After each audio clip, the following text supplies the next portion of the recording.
Hello, and welcome to Jordan School District's Tuesday Tips. Today, we are going to be talking about the circle of control and how to use this tool with your kids. We all know that worrying about the things that we have no control over can be very frustrating and can cause a lot of anxiety. So, teaching kids to pay attention to what they can control and what they can't control is a good idea anytime. But it's especially useful at a time when it feels like so many things are out of our control. So, here we go. The circle of control can help kids reduce worrying. So, if you've got a worrier, this lesson is for you. It can help kids learn how to solve problems. Kids around 6 or 7 begin to want to solve their own problems. So it can be very empowering to recognize what it is that they have some control over. So the first thing you'll want to do with your kids is to get a piece of paper and draw a circle. On the outside of the circle, brainstorm things that are not in our control. Some of the things that kids get upset about that they have no control over are, for instance, the weather and whether or not it's going to be an inside or an outside day for recess. Things other kids say to them. The fact that they have to wear a mask to school. Maybe some kids struggle with the behavior of other kids. These are our tattlers. There are plenty of things that are outside of our control. Then you'll want to have kids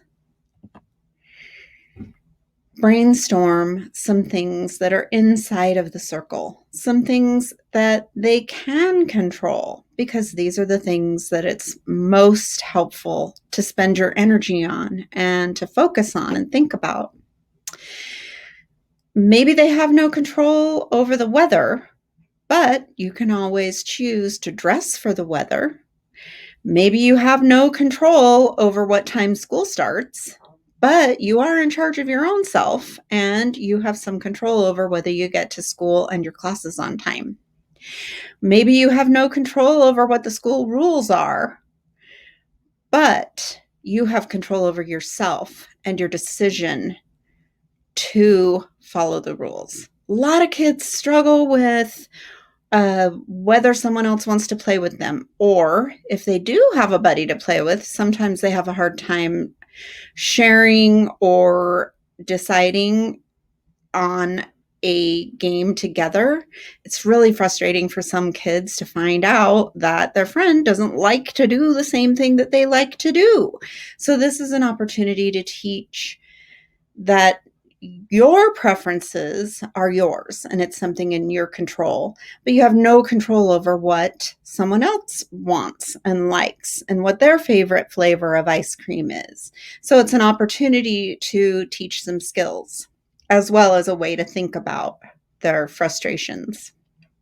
So going back to the outside of the circle, it's a good idea when you're talking about things that kids have no control over to also teach and model ways to deal with things that we can't control. A few good ways are to practice breathing. You can find a lot of breathing videos on YouTube. I know Sesame Street has a really great belly breathing video. Teach kids to count to 10 or to count backwards from 10. Maybe teach them to distract themselves by doing something else, working on a hobby, reading a funny book, maybe taking a break. Definitely teach self-talk. And all of these coping strategies are more effective when you model them yourself, when you do them.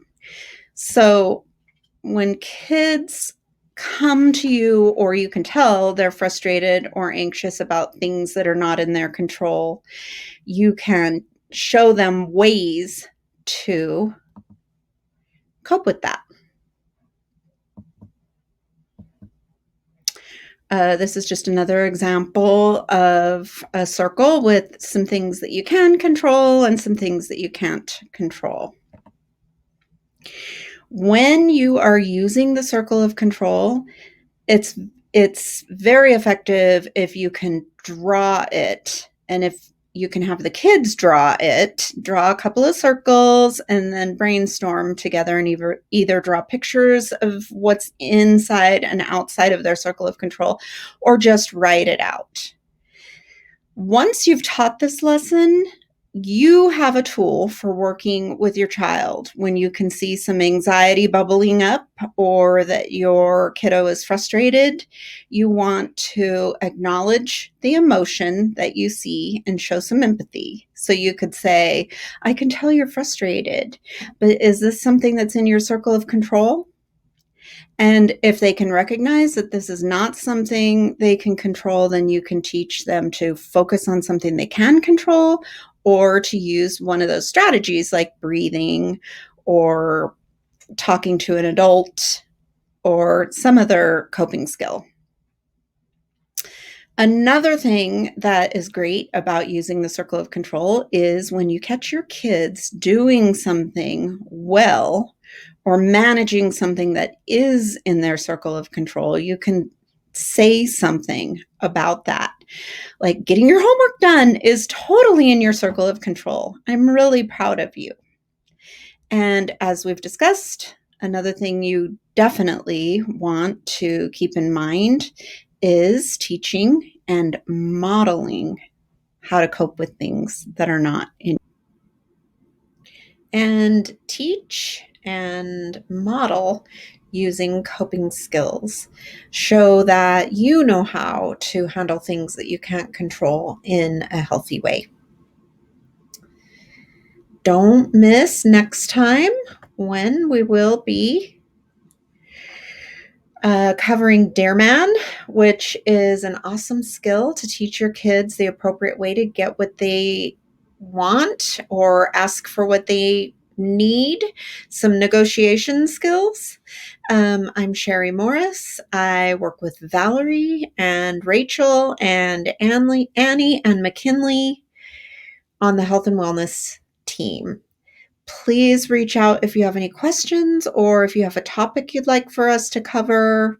You can email us at wellness@jordandistrict.org, or of course you can visit our website, wellness.jordandistrict.org.